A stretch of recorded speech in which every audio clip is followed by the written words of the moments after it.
Coast's most accurate forecast from the First Coast News Weather Team, certified by Weather Rate, sponsored by AC Designs. Good afternoon, folks. Welcome in. I'm meteorologist Ross Mumo. We're hopping on about 10 minutes early today because we've got some pretty significant severe weather taking place right over the heart of downtown Jacksonville right now. Severe thunderstorm warning was issued by the National Weather Service just a couple minutes ago for a storm producing wind gusts upwards of about 60 miles per hour from downtown down towards the San Marco area right across the St. Johns River. So severe thunderstorm warning in effect for portions of Duval and Clay County. This runs until 4:15, so we have about another 25 minutes left with this severe thunderstorm warning. But along with that, we also now have a flash flood warning as well. And again, this does include much of downtown along with the San Marco area, somewhere that is, as many of us know, very flood prone, especially when we are seeing rainfall rates like we are currently of about 2 to 3 inches per hour. So some very, very heavy rain. There has been a lot of thunder and an immense amount of lightning outside our First Coast News studios here in downtown Jacksonville. You can see some of the lightning there on the graphic as well. So you notice flash flood warning runs until 5 p.m. and again, the severe thunderstorm warning itself running until 4:15. We were really watching a couple different areas of boundaries or outflow, boundaries colliding with one another, which really kind of fired up this storm. So this is kind of showing you the strength of the core of the storm. It has come down a hair, which is not unheard of. More often than not, these can become pulse thunderstorms. The collision occurs, the storm pulses up, it gets a little bit of some extra uplift from those boundaries colliding. Plus you factor in the very warm river waters in the St. Johns. That can give some extra heat and fuel and energy to the storm as well. It can kind of flare it up for 10 to 15 minutes, and then it does begin to weaken just a hair. But you can kind of see some of the outflow boundaries right here. Let me circle them. So we got one outflow right there. That's moving south. We have another big outflow boundary moving northward. We also have just a sea breeze almost draped right over I-95. That is pushing from east to west. So if you can kind of visualize it, we almost have this triple point of colliding boundaries right over southern Duval County and far northeastern Clay County. So if you live in Fleming Island, Orange Park, Oakleaf, San Marco, in just the far southern part of Duval County there. So pretty much from downtown southward, we've got a pretty big collision occurring between several different boundaries all colliding at once. So again, if you're just joining us, severe thunderstorm warning for Clay and Duval County. That runs until 4:15, primarily from wind gusts upwards of 50 to 60 miles per hour. And as I mentioned at the top of the stream, a flash flood warning also just issued for downtown, including the San Marco area, which now runs until 5 p.m. And of course, this flood advisory, there we go. Flood advisory. This was issued about maybe 30 minutes ago for southern Nassau and much of Duval County. That is still going to be in effect until 6 p.m. tonight. But I want to welcome in Chief Meteorologist Lewis Turner. He just hopped in. So Lou, you hopped on air there for a quick second? Yeah. Gave folks a little heads up. This is a big populated area. So we're talking, all of downtown essentially, but really for that flash flood warning, which we can attest, we are here working in it. We're right by the bank, we're right by the baseball grounds. So we are in the midst. Wow, look at that. Very impressive, rain shaft there, kind of just barreling over. And if I'm getting my orientation correct, that we're looking at the south side of Jax, correct? Yeah, so we're on the south side of Jax, looking almost slowly west or northwest. Okay, so we're looking west. So that rain shaft kind of about 10 miles an hour, that drift that we're watching happen live, just drifting to the south at about about 10. Very impressive, and so much lightning with this. A lot of lightning. It's so loud, and in fact, when we just went on air for about a minute, just letting folks know we're going to be streaming, we're going to be crawling with the severe thunderstorm warning and flash flood warning. cameras were going out because of the lightning. Yeah. So, I mean, our graphics and my voice stayed on, but we're like getting herky-jerky. And if you happen to have seen that and you came over from the on-air side, the lightning, I mean, it's all over. So please take caution there. And now I'm already seeing, there's a little nub that's working its way down 17 right over NAS Jax. And we were talking about Orange Park kind of being on the very edge of that severe thunderstorm warning. So, and it's the edges that we're thinking about. I mean, as you see the coalescence of these outflows versus that sea breeze that was legit today with all that daytime heating, we're getting some pretty good those pretty good thunderstorms. Big risk, of course, the flash flooding certainly. So we cannot underscore that part enough. But damaging wind with this as well. So we're talking 60-mile-an-hour winds in kind of a downburst variety happening on the kind of the edges of these. So next, you're under it now. So if the thought process, I mean, it's 4 o'clock or just about, if the thought process is I got to get on 95, come towards downtown or drive through downtown or 10, I mean, that's where this thing is, Ross just mentioned, that's where this is centered up. I mean, it is over prime commuting, whether you're using major interstates in 295 or I-95 and 10, whether you're trying to get on Atlantic, JTB or Beach, this bad boy is centered up over your drive. And it is not good with just the blinding rain potential and the potential for a collision on the road. So please just kind of maybe pause for the cause and take your time. But, I mean, on these edges, certainly could get 60-mile-an-hour and above wind gusts. I did look at the storm core right before you came in, and it had already looked like it had come down a hair. Even from the moment we came on air here on First Coast News Plus, the amount of lightning that was in there has already come down a little bit. Yeah.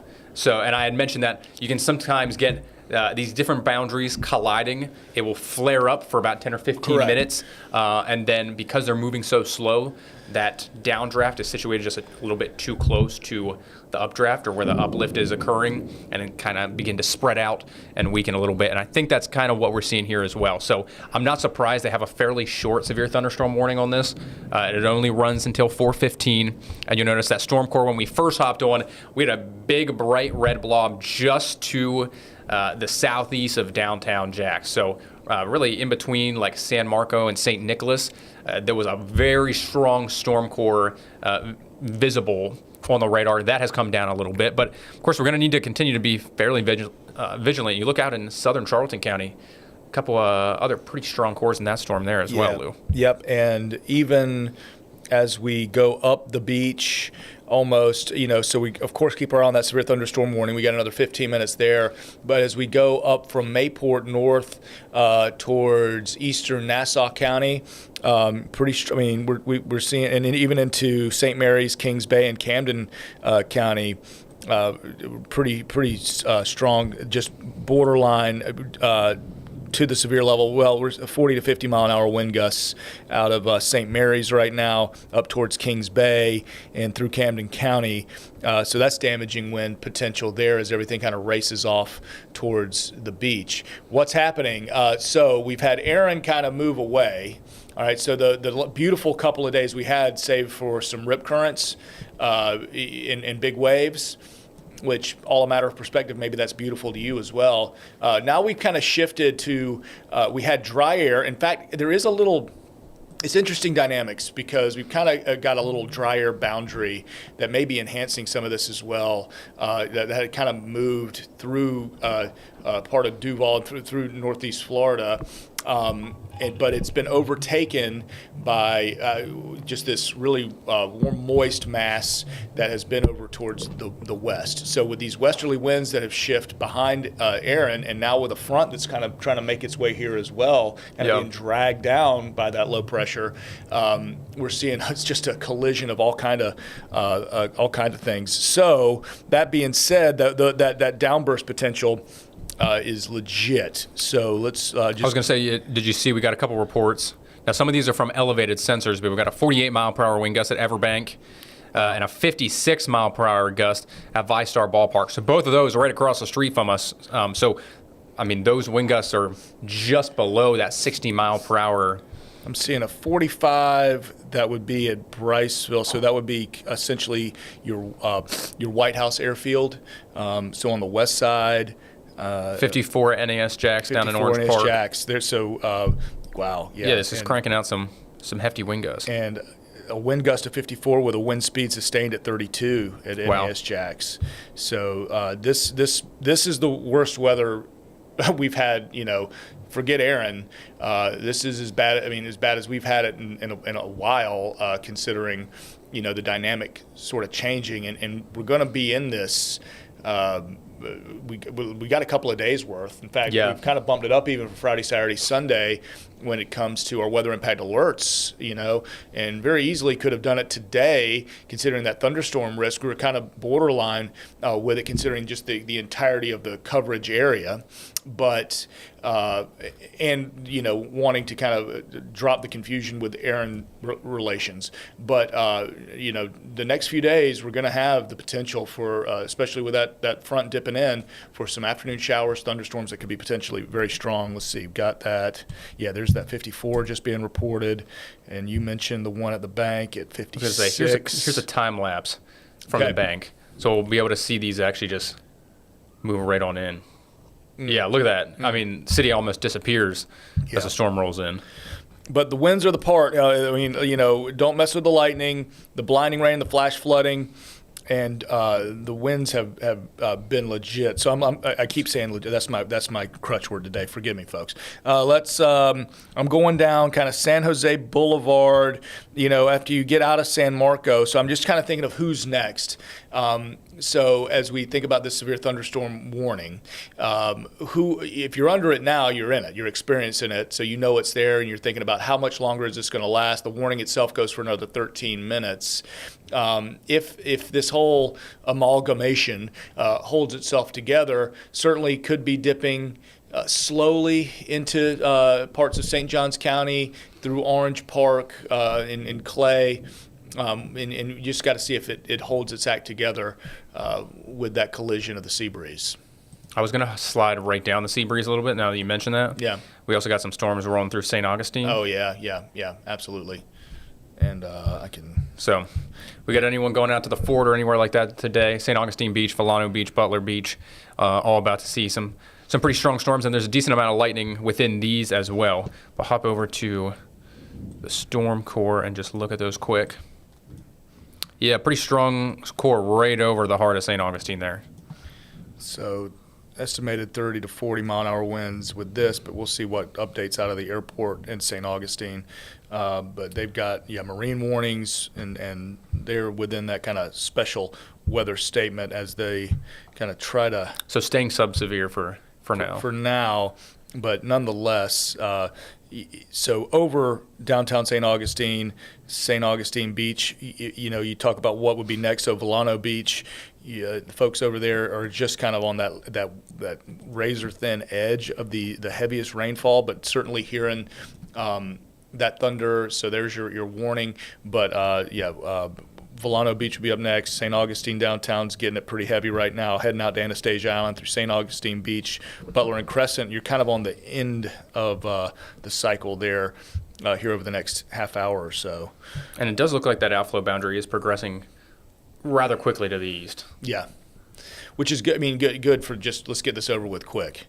What's not getting over with quick, though, the severe thunderstorm warning is, for another 12 minutes. I mean, that cell is just lingering, hence the flash flood warning. Right? Yeah. So that cell, Riverside, downtown, down into San Marco, we're going to have street flooding. All right, so just use caution as you're driving and trying to navigate around through San Marco and even down San Jose Boulevard all the way towards Bowl School. And, man, that storm over southern Charlton continues to just blow up. Over 200 lightning strikes just in that thunderstorm alone. So if you live just south of St. George and north of McClenny there, along State Road 121 or 121.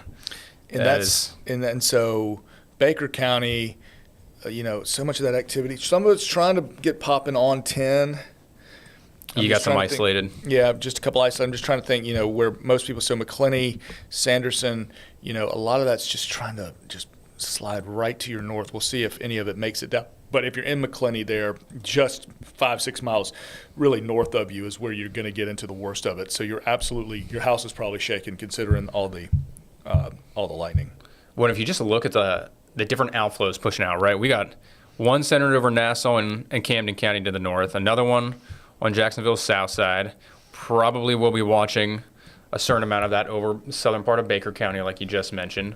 We had the one in St. Johns County that fired up some of those storms over St. Augustine. I mean, there's a whole lot of air movement, different boundaries pushing in separate ways here today. So it is kind of a mess on radar. It's not necessarily one of those days where you just have a line of storms starting to the west and tracking to the east. The overall steering flow perhaps might be out of the west. So we're going to see most of these drift eastward tonight. But where the storms are igniting is somewhat haphazard with how the boundaries are out there right now. And so what you got to do, a lot of the more, I'm not going to say, the base level radar apps, you got to have a kind of a layer up in your radar app, whatever you use at the house. You need the sweeping sort of radar look to be able to identify where the outflow boundaries are, where the sea breeze is.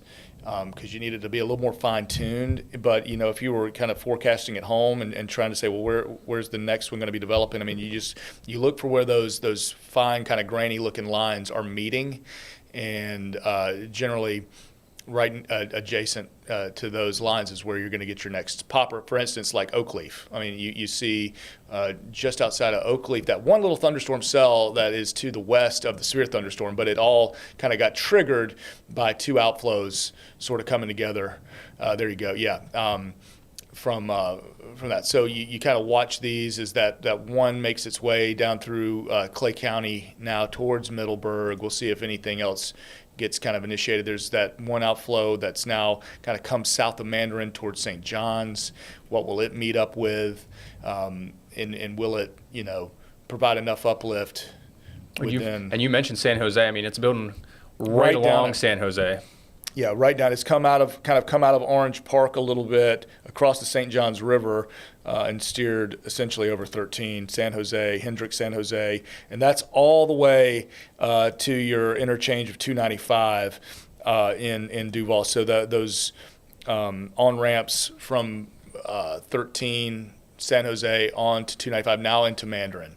So now we're essentially the storms. If you were trying to get onto you're driving towards that Julington Creek Bridge, you're near Loretto Road, Orange Picker Road, and beyond. You're just getting pummeled right now, and it's just running right up and down 13. So not the best time. Again, major commuting areas between 13. JTB is right under it. 295 East Beltway. Goodness gracious, and a place that's so congested anyway. It's one of those things. Just a heads up, you might want to just give it a beat before you hit the road. Maybe wait for the thunder to stop if you have that luxury before getting out on the road. And Lou, we saw what it looked like 5 or 10 minutes ago as this storm was just initially passing to the west of our south side camera, and now can't really see much of anything, but you can every once in a while some flashes of lightning popping out there on the camera, and we can still hear it thundering overhead. Here's a text from our colleague Zach, who's our eyes on the street, and he says, couldn't get my phone up. And so he just saw a huge burst on Atlantic Boulevard. So we're talking about Atlantic being underneath this, meaning every traffic light from Ridgewood to University is out. That's like 7 traffic lights. Oh, wow. So we got ourselves a pretty major power outage. That would be, 10 right there or Atlantic. Riding out from Atlantic Beach into downtown through Arlington, you are going to have some pretty big issues there. So we are getting power outage reports now because of that lightning strike, and that includes traffic lights. So extra caution.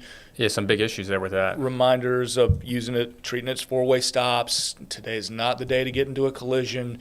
Today's the day to chill and maybe sit at the office. As much as you may dislike the office mate, they have cooked salmon at the desk, and I get it. Believe me.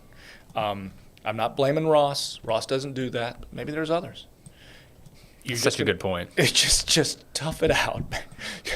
Just tough it out for a few more minutes. We're sitting. Don't go to the car because of the lightning. Just stay off it. I'm just going to tell you right now, if you're streaming us at work, how much do I appreciate that so much. Don't get in trouble, but thanks. Well, I just want to add, for any folks who live up in Glenn County, Brunswick, Nahunta, Blackshear, Waycross, you're probably thinking, what are y'all talking about? Yeah. There's no storms for you folks right now.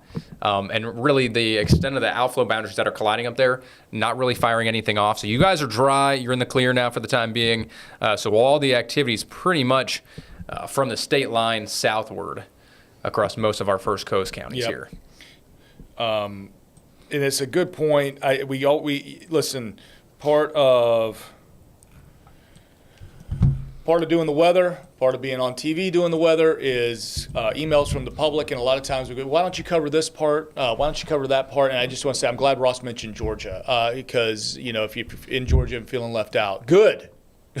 That's a good thing, right? If we're leaving you out, take it as a compliment. Or at least take it as good fortune because you aren't in the worst of this right now. You're actually having a pretty decent day, hot and humid certainly, but where we are kind of hyper focused. So many people live, work, and recreate underneath where this severe thunderstorm warning is right now for another 4 or 5 minutes, and they are going to allow this to expire. They will let it go. All right. So we'll do another 3 minutes here on this particular storm. We'll look at other storms and how's your the rest of our beautiful stream looking for the next 12 minutes till 4:25? I'm geared up and ready to go, my friend. Are you braced for impact? Okay, good. Yeah. Good, because of course we always do our 4 p.m. stream, so we're just kind of if you're tuning in for that typical experience, we're just kind of leading into it with a severe thunderstorm that popped a little after 3:40, I believe, and glad you're with us, glad you're watching, glad you're kind of being safe with it. But Storm Core again, right over JTB and 295. Yep. And then we mentioned the power outages. Just want you to be aware of that with some traffic lights out on Atlantic and down towards Mandarin. Another one that would be right at the intersection of 295 and 13. And you talk about... So coming off the Buckman, right? Right. Coming off the Buckman or trying to get on it. Or if you were trying to get over towards Old St. Augustine Road, Losco Road near Mandarin High School. Those guys trying to prepare for Creekside. Yeah. Tomorrow. Yeah, you're right. And they could have the exact same issue tomorrow, too. Yeah. And so, after school practice, they probably chilling for a minute or maybe. What will you do the day before a game? You're doing walkthroughs. Yeah, you're not doing full. So if there's rain and thunderstorms around, they're doing a walkthrough through the gym. Mm-hmm. They're not even bothering with, or if they have an inside facility. My school was never that. No. Yeah. Same. So. I'm going to just head west here, show a couple other storm cores quick. Yep, by all means. Baker County, we mentioned the one, Sanderson, up I-10, and then up and just north of McClenny towards St. George, southern Charlton. You got any friends in Baker County? I've got friends from Baker County. Okay. Now, everybody's a friend in Baker County. Well, this is true. I just want you to remember. I love them. I love everybody. And shout out to my friends Baker County Elementary School there near McClenny. And I want to make sure I'm shouting out the right school. But we've done many a school talk over in McClenny. Love them. Nice. But got some dear friends from McClenny who have since moved to the St. Johns County side of things. And they tell me they regret it every day. They say they miss it. They would go back to the county, and I don't blame them. Sometimes you got to, I've heard there's some good hunting out there in Baker County. Come on. I got my friend Ryan, a big turkey hunter out there. Yeah. Made a hunting forecast for the first day. It was either turkey season or deer season. Yeah. Loved it. Made him happy. All right, good. Dogs recognize fellow dogs. Yeah, game recognize game. You know what I mean? All right, so flash flood warning. That one will continue, though. The severe thunderstorm warning is going to expire, in the next couple of seconds. And they've extended or added to some of the flood advisories. I'm going to have to zoom in real close to get the flood advisory to actually pop up because it's always going to. Yeah, there we go. So Duval and St. Johns County, or southern Duval for this one, that flood advisory is going to run until 6 as the storm continues to build south.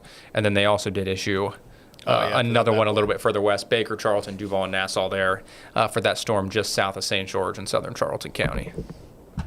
Okay, so any moment we'll get that expiration of the severe thunderstorm warning and see if it kind of peaks out. I don't know if if you get a little bit further east towards that 295 9B area in St. Johns County. So and that would be south of the warning. But you talk about that flood advisory, the southern Duval, very northern St. Johns, and really that kind of sliver that goes up towards Michler's and Ponte Vedra. Yeah. Got a note for us? All right, we got our lead managers here, Grover, handing us a important note because we had talked about the ones on Atlantic. So power like traffic lights out. Traffic lights out, power outages, 2,600. 2,600 people without power as well. Hopefully you charge your laptops and you're still able to stream. Hey, the beauty of streaming, right? So like Very true. plug it in, and if the Wi-Fi still works, then you gotta have now you have a hotspot. So anyhow, glad you're with us. But there are several families, households, offices, and streetlights impacted by those power outages, most notably, and I would assume very safely, because of a lightning strike or maybe several there on that side of Duval. You want to, we can check back in on the storms. You good with that? Yeah. You want to get into the rest of the stream Let's here do with it. the last We got about 9 minutes. 9 minutes or so? Yeah, for sure. Well, as Louis and I, we mentioned, another pretty good chance for rain and thunderstorms tomorrow, right? We're thinking time frame wise about the same. I think we could see some isolated activity early in the afternoon, but really it's going to be between, I say best chance to see strong storms and heaviest rain between like 2 and 6, but probably overall about 2 to 8 o'clock tomorrow afternoon and evening. And it's strategic to use that 8 p.m. And it's because of what we've said in our need element. We break this down as when specifically, impacts specifically, and then the need. And we mentioned football. I mean, it's getting to that time. There's going to be thousands of people out at all of the games across our First Coast. And that time frame, 8 o'clock, gets us through about that first quarter, maybe first half. And so we could be dealing with the showers. Now, we lose daytime heating. Sun finally goes down, and then the showers lose their pop. And really, I think the key is the lightning risk, right? And the lightning risk. So once you get closer to 7 and especially 8 o'clock, lightning risk starts to go down. Yeah. Besides the storms that push offshore, sometimes they can maintain their lightning. But 100%. So the lightning risk will be down. Could still see some showers lingering through, like Luke said, the first half or so. Because we've got Nice. Is Nice? I know Nice and Ponte Vedra are playing. We'll have the graphic later. It's at Ponte Vedra. It's at Ponte Vedra, so that's closer to the beach. Obviously, maybe you're dealing with the lightning a little bit later, perhaps. But either way, getting closer to kick. Hopefully, it's just rain we're dealing with as opposed to dealing with the lightning that could delay things. Ponchos, rain jackets, towels, dry off your seat. And the kids are going to have a blast either way. The excessive rainfall risk is an important note because that's with us, through the weekend? Through the weekend, Friday, Saturday, and Sunday. So considering how much rain some areas and communities are already seeing right now, you tack on another inch, 2, even 3 inches in localized areas the next 3 days.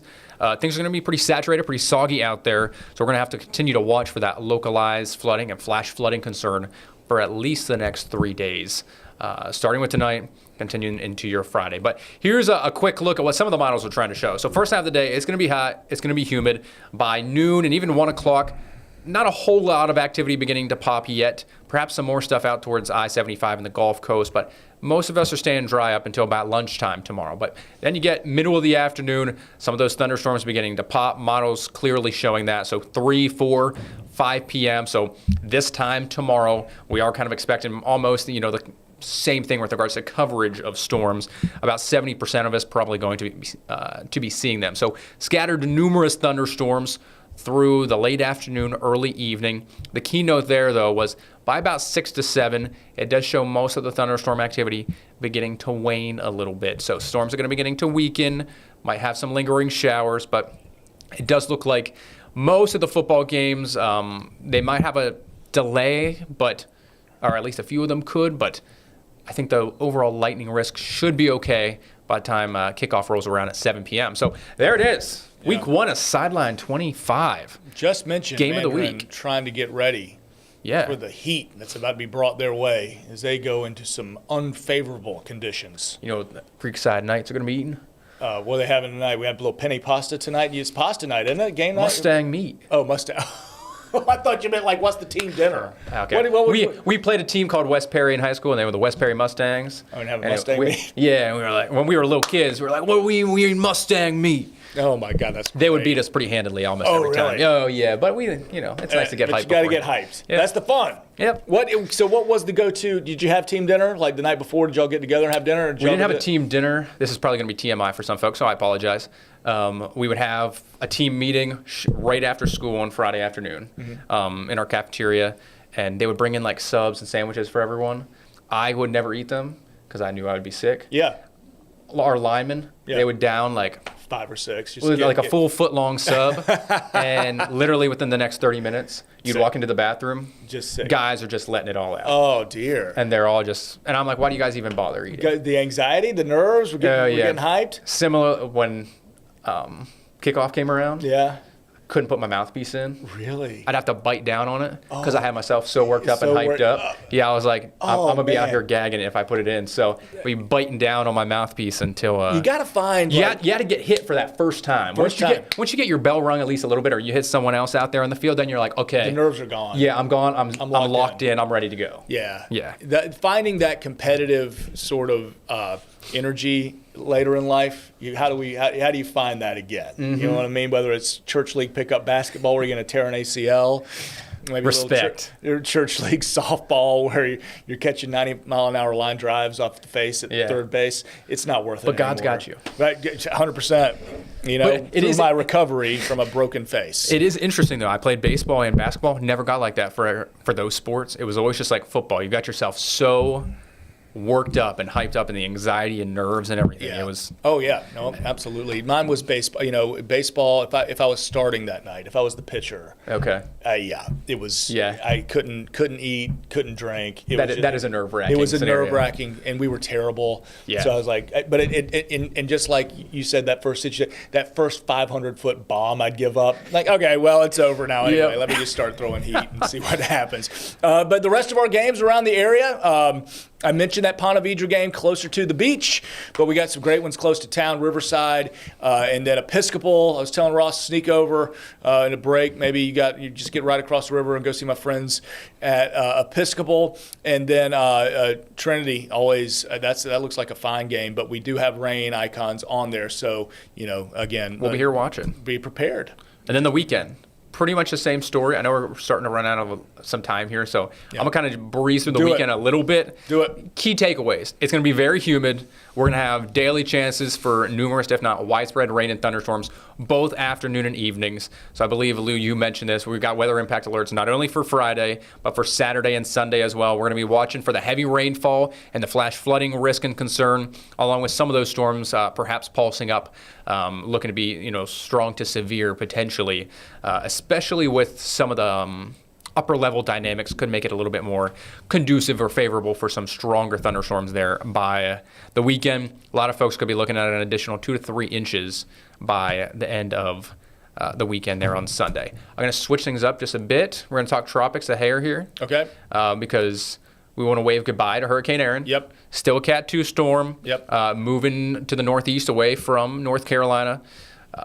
The Mid-Atlantic, New England states, they'll still feel some coastal impacts.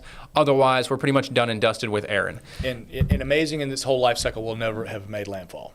I know it is kind of. It's wild. wild. It went a long way. Mm-hmm. I mean, because we've been tracking it for and we've had 10 loss days. of life in places, through the Caribbean and even the Cape Verde Islands where it was merely just a wave. We've had some issues. So I shudder at the term fish storm because there have been devastating impacts from this. But we look at the rest of our Atlantic basin, Ross, high chance of development. We could actually have Fernand with that wave with that high chance of development. And now we've actually finally got our Invest with it. Yeah, so Invest 90L. And then, of course, you've got the tropical wave a little bit further east of there, 99L. Mm-hmm. So both of these, not reaching that tropical depression state as of yet. Here's the spaghetti models for both. You'll see 90L pretty much almost follows in Aaron's wake up towards Bermuda. Could become Fernand, but not going to impact us. Right. And then 99L off the west coast of Africa pretty much keeps it down, down south, down towards the Lesser Antilles. But some models also not necessarily showing it even maintaining, its strength. And I'd still say next 10 days, we take the hurricane season 7-day bite at a time, 10-day bite at a time. The next 10 days, we'll have to continue to watch what happens with the Caribbean.